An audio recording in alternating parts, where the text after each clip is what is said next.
Hi guys! Before I get into the main topic of today's video, I just really quickly wanted to say thank you. The other week I posted on my Instagram that I was making YouTube videos, and ever since then I have had such an outpouring of kindness and love and support, and now I have 9 whole subscribers. Let's get to 10, guys. I feel really honored to receive all the support that I've received. So I just wanted to start off by saying thank you so much. Let's get into the video. Hello there, my name is Mia. Welcome to my YouTube channel, and today we are going to be talking about all things Oscars. I'm going to be sharing my predictions for the 95th Academy Awards, as well as a little bingo card that I made to make watching at home just a little bit more fun for everybody. Now, I love film. I shared on here a little while ago that I graduated college in December, and in college I studied film, and I want to work in film for a living. It's something that I love and that I'm really passionate about. I go to the movies all the time, so it's a topic that I love talking about and discussing with anybody and everybody. I also love award shows. Ever since I was younger, my mom and I have always loved watching award shows together. We love red carpets, we love the different looks, we love the interviews, we love celebrities, we love the whole glitz and glamour of the whole evening. That's why, for this video, I had to bring out my best red carpet look, as you'll notice, because I can't talk about all the glitz and glamour of Hollywood without being dressed for it. This year, I've seen a majority of the Oscar-nominated films, and I feel like it's a really interesting Oscars race this year. I felt like the previous year wasn't super interesting, but this year there are a lot of amazing films involved, a lot of amazing people, and I think there's a lot of interesting races, and that's why I wanted to come on here and share my thoughts and hear from everybody else what you think is interesting, who you're rooting for, and if you agree with my predictions or not. Now, just as a preface before I get into all of my predictions, I'm not going to talk about each and every category because there's definitely some categories that I don't know too much about. I don't know who's going to win costume design and special effects and things like that. Just going to be talking about the main ones and the main races that I think are really interesting this year. Best cinematography, I think, is going to go to All Quiet on the Western Front. I do think this film is gonna snag at least a few Oscars. I don't think many, but I do see it winning at least 2. I see it winning for this category, and I see it also definitely winning for sound design because it totally deserves it. If you haven't seen this film, it's based on the novel All Quiet on the Western Front, which I'm sure many people had to read in high school. I did, and I really liked it. And it's a war film, and I know war films are not everybody's jam, but I will say that this one is incredibly well done. It's not the most faithful adaptation from the novel, but it is a really well-made film. I think it's probably the best war movie that I've seen in the past decade or so. So if you're interested, go watch it on Netflix. Directing. All men this year. We avoided it for a few years by having a few women in there, but we're back, baby. All men all the time. I hate it. Now, I've seen a few people talk about this category, and I've seen a lot of predictions for this award to be going to the Daniels. And the Daniels are the 2 men who directed Everything Everywhere All at Once. I'm gonna go a little bit off the beaten path. I think they're gonna give it to Steven Spielberg for The Fabelmans. I just don't know if the Academy's there yet. I don't know if they're progressive enough to give it to the Daniels. I do think the Daniels deserve it. I think out of all the films nominated this year, Everything Everywhere All at Once needed the most direction. I liked The Fabelmans, and I think Steven is great, so I won't be upset if this award goes to him, but I do think if we are talking about merit, it does deserve to go to the Daniels. With the Academy, it just, in terms of diversity and inclusion, it always feels like 2 steps forward, 1 step back. So the way that I'm viewing this year is we made 1 step forward for Chloe Zhao. Chloe Zhao won for Best Director for Nomadland. That was a step forward. Jane Champion won Best Director for Power of the Dog. That's another step forward. And I think Steven Spielberg's gonna be our step back. I hope it'll go to the Daniels, but it'll be an interesting race to see. Now, I also think that the writing category this year is actually pretty interesting. In case you don't know, there are 2 categories for Best Screenplay, and it's Adapted Screenplay and Original Screenplay. Adapted is it's taking source material from something else. Original, it's a completely original piece. I think Best Adapted Screenplay this year, I think it will definitely go to All Quiet on the Western Front. Like I said earlier, I do think that All Quiet on the Western Front will definitely win for cinematography and for sound design. I think Best Adapted Screenplay is a little more up in the air. I've seen a few predictions for the film Women Talking. It does seem a little more predictable to me that it will go to a war film like All Quiet on the Western Front. I think Best Original Screenplay this year is a really interesting competition, and I think it's between 3 main films out of the 5. I think it's between The Banshees of Inisherin, Everything Everywhere All at Once, and The Fabelmans. These are all really fantastic films, the 3 of them in their own right, and they're all very much so shaped by the original script, very much so shaped by their story structures. But I do think out of all 3, I think it's gonna go to The Banshees of Inisherin. I know a lot of people would want Everything Everywhere All at Once to win this. I do think that it is a very strong film in terms of writing. There's a lot of really emotional pieces in that film that are really shaped by the writing. But if you want to talk about a film that's really influenced by its script, and its script is its strongest component, that would be Banshees of Inisherin for sure. I do think this might be one of the only awards that this film ends up taking home. Don't lie, I know what you really care about, the actors. The SAG Awards happened recently. If you don't know what the SAG Awards are, Screen Actors Guild Award, they are a union for actors, and they're usually a very big predictor for the Oscars. And this year's race is really interesting in my opinion. For a while, I thought that Angela Bassett was going to run away with the Academy Award for Best Supporting Actress for her role in Wakanda Forever. But recently, at the SAG Awards, Jamie Lee Curtis won for Everything Everywhere All at Once, which makes it a little bit more of a toss-up now. It's definitely a legacy/icon race between these 2 women because they're both such powerhouses in Hollywood and in acting. Personally, I think that Hong Chau deserves to win for her role as supporting actress in The Whale. If we were simply going by merit, I think her performance was the strongest out of all the ones that I have seen for Best Supporting Actress. However, I think Angela Bassett is going to win the Oscar. Not mad about that because she's such an icon. Now, I might make a few people a little upset, but I'm only making you upset by telling you the truth. Cate Blanchett is going to win for Best Actress for her role in Tar. It's gonna happen. It just is. People have been predicting that she was gonna win this Oscar for like a year now. People have been talking about her performance in Tar. I have not seen it personally, so I can't make any comments on it. I really like Cate Blanchett in general. I think she's awesome. I know a lot of people would much rather see Michelle Yeoh win for Everything Everywhere All at Once. I would rather see it go to Michelle Yeoh. I think that would be a lot more fun, but I don't count on the Academy to do that. So, sorry to Miss Michelle Yeoh, you are an icon. Cate is also an icon in her own right, but I think a lot of people are gonna be upset when they see Cate go to accept that award, because I feel very confident in my pick for that.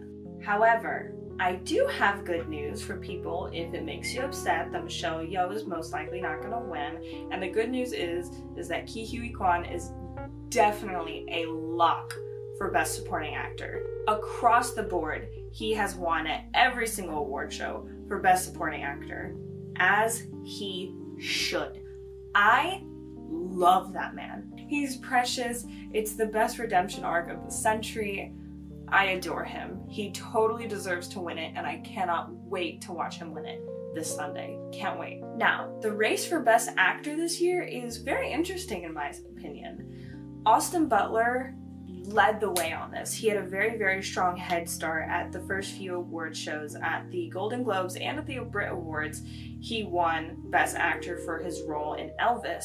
However, Brendan Fraser won Best Actor at the SAG Awards for his role in The Whale. I've seen both of these performances, and they are both incredible. They are movie-making performances. They are performances where the movie could not survive without this performance. So I will say that I'm not gonna be mad at either win, because I really like both of them, and I think they're both performances that deserve awards. I think it's gonna go to Brendan Fraser for The Whale. I think he's a legend. You can't deny that he's a legend. I think he's had such a great redemption arc coming back to Hollywood with this film. And I think the Academy will acknowledge that. I think they're more prone to acknowledge legends and icons. And I have to admit that personally, I would like to see this win a little bit more than Austin Butler. I do think they're both great performances and pretty much equally matched, but if I had to pick one, I would pick Brendan Fraser's performance in The Whale, so I think he's gonna win Oscar for Best Actor. And the final category that I want to talk about is Best Picture. Biggest category, ending category. The Fabelmans came really strong out the gate, and they won at Toronto International Film Festival. They won the People's Choice Award, which historically has been a precursor to the Oscars winner. So for the longest time, people have been saying that The Fabelmans was slated to win Best Picture. However, Everything Everywhere All at Once has been sweeping across the board at most award shows. I'm going to say that it's gonna go to Everything Everywhere All at Once. I'm gonna go with the majority on this one. Most people think it's gonna go to them. And I also just think it's a much more fun win. I would much rather see it. Most people would rather see it. Keeping my fingers crossed, because I will say right now that I'm not gonna be shocked if the Fabelmans win. But fingers crossed, I think it's gonna go to Everything Everywhere All at Once, because I think they absolutely deserve it more than anybody. All right, this brings me to my last topic that I want to talk about, which is my bingo card that I made for the Oscars. Now, I've seen a few bingo cards on the internet, but usually the bingo cards are just filled with like stupid stuff like, oh, someone gets a standing ovation, or you know, someone cries during their speech. I don't want to talk about that. I want to talk about actual fun stuff that I think will happen. So I filled my bingo card with things that I think will happen, things that I think it would be funny if it happened, just anything. Some of them I think are guaranteed, some of them are not, but I wanted to go through with you guys and let y'all know, and I'm going to attach it down below, so if any of you want to look at it or use it for the Oscars, you totally can. I have it titled as Oscar, so let's go through the O's. First up on the O's, Austin Butler still sounds like Elvis. This is one of those guaranteed ones that I think we all know is gonna happen. Rihanna shows her belly. Rihanna is not only coming to the Oscars, she's nominated for an Oscar, and she's performing at the Oscars, in case you didn't know. And we all know that she's pregnant again, so I think she's gonna wear something that's very, you know, I think she's not gonna cover up the belly. I think the belly's gonna be out. I think it's gonna be out in full force, whether it's something sheer or just totally out. I think that's gonna happen. All male directing category joke. Marcel the Show with Shoes On presents an award. This is one of those things that I wish would happen. I don't think it will, because I don't think the Academy is smart enough to do something like this, but fingers crossed, because that would make my night. A presenter wears hot dog fingers. If you've seen Everything Everywhere All at Once, you already know. Next, we're going to the S category. In the S row, the first thing I have is Ke Huy Quan makes everybody cry. And by everybody, I mean me. This is an absolute lock, and this is totally gonna happen. Opening is a terrible musical number. Don't know if y'all know, but this year Kimmel is hosting. Don't necessarily think that he would want to do a musical number, but this is pretty good, typical of the Academy, so something heinous, can't wait. Both documentary winners get played off. Angela Bassett mentions Chadwick being robbed of his Oscar in her winning speech. Now, to give a little bit of context in case you don't know as to why I wrote this down. The year that Chadwick Boseman died, he was nominated for Best Actor across all award shows for his role in Ma Rainey's Black Bottom. The year that he was nominated, it was 2020 or 2021, but COVID was still pretty rampant, A, and B, views for the Academy Awards have been steadily dropping, and the Academy knew that. So they were trying to switch things around, not just for COVID, but also to get more views. The year that Chadwick was nominated, they switched around the order of awards, and they made it so the last three awards that were presented were Best Picture, Best Actress, and Best Actor. They made Best Actor last instead of Best Picture. And everybody thought that the reason that they were doing that was so that Chadwick Boseman could have his big win, because he had been winning at all award shows. So everybody thought that he was a lock to win at the Academy Awards. Everybody thought, oh, they put it at the end, they're gonna do this big tribute to Chadwick, his widow's gonna get up there and speak, and it's gonna be a really heartfelt moment. And instead, what actually ended up happening was Anthony Hopkins won Best Actor for his role in The Father, which is even crazier when you think about it too, because Anthony Hopkins asked the Academy Awards if he'd be able to Zoom into the Academy Awards, A, because he didn't want to get COVID, he's an older man and he lives in Scotland, so he was like, hey, I just want to stay home and be safer, and B, because in case you didn't know, Anthony Hopkins has autism, and he has openly said that he doesn't like award shows and that it's a bit much for him. So those two reasons he asked the Academy, hey, can I Zoom in? The Academy said no. So what ended up happening at the end of that award show, how they closed out the night, was I remember, I think it was Joaquin Phoenix. Joaquin Phoenix presented the award, came out that it was Anthony Hopkins, and he was like, Anthony isn't here, I'm accepting it on his behalf. And that was it. That was it. I don't know the communication between the people who decide who wins and the people who run the award show, but the way that it looked from the outside, it looked like the Academy used Chadwick's death as clickbait, as a way to get more people to watch the show. And I think it's something that was not nearly enough talked about when it happened, because it's pretty messed up that they did that. So I don't think this will happen. I definitely think that when Angela Bassett wins, she will mention Chadwick Boseman, but I really hope, I have my fingers crossed, that she talks about how he got robbed from the Academy and they used his death as clickbait. I will be interested to see. And last in this category, I have Brendan Fraser Renaissance mention, because of course, how could you not? In the C category, first I have Puss in Boots making more money than Avatar joke. This is an easy joke to make and it better get made. I have Leonardo DiCaprio joke, also an easy joke. I know he's not there and he's not nominated for anything, but it's just usually an easy one to throw in there. We have a Free Space, then I have presenter dressed as Avatar characters, also feel like that's definitely happening. And I have Austin Butler make self-aware joke about sounding like Elvis. Definitely think people, for some reason celebrities think being self-aware is better than just not being annoying, so we'll see. First in the A category, I have James Cameron is annoying. This is probably just a personal square. I really dislike James Cameron. I think he's incredibly annoying in the way that he talks about Avatar and the way he talks about filmmaking and kind of the ego he has. Look up James Cameron yelling at studio execs and multiple people over Avatar. You'll kind of see what I mean.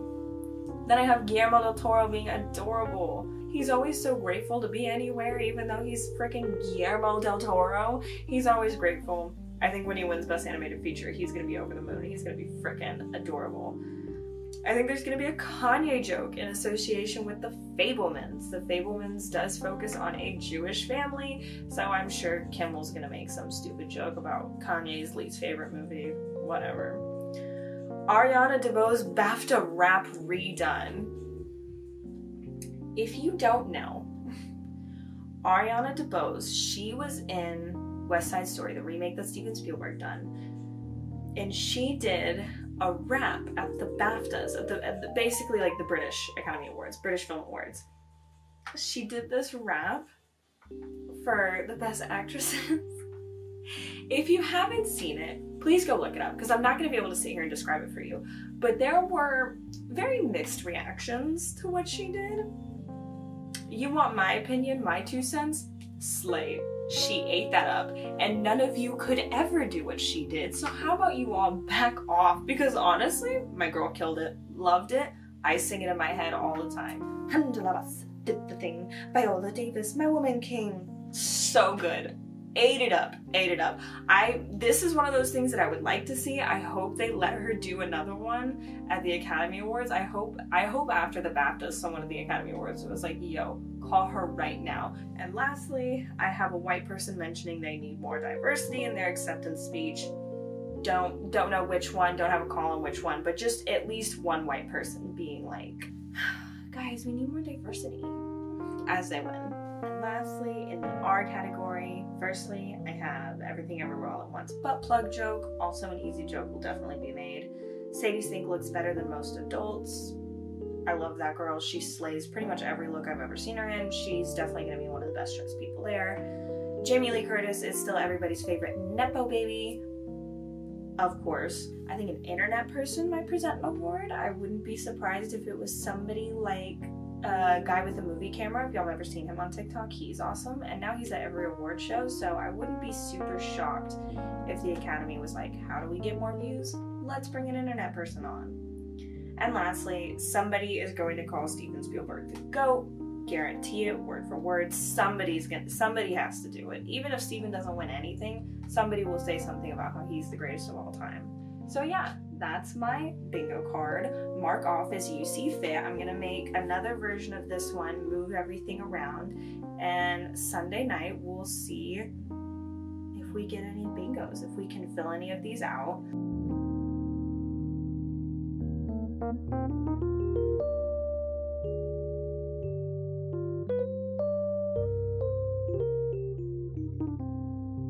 And yeah, that's my video. I'm really excited for the Oscars. They're this Sunday. I can't wait to watch. Please let me know what you think, who your favorites are, who your predictions are. If you agree, if you disagree, just let me know. I'm interested to hear. It's a fun topic of conversation to me. So let me know.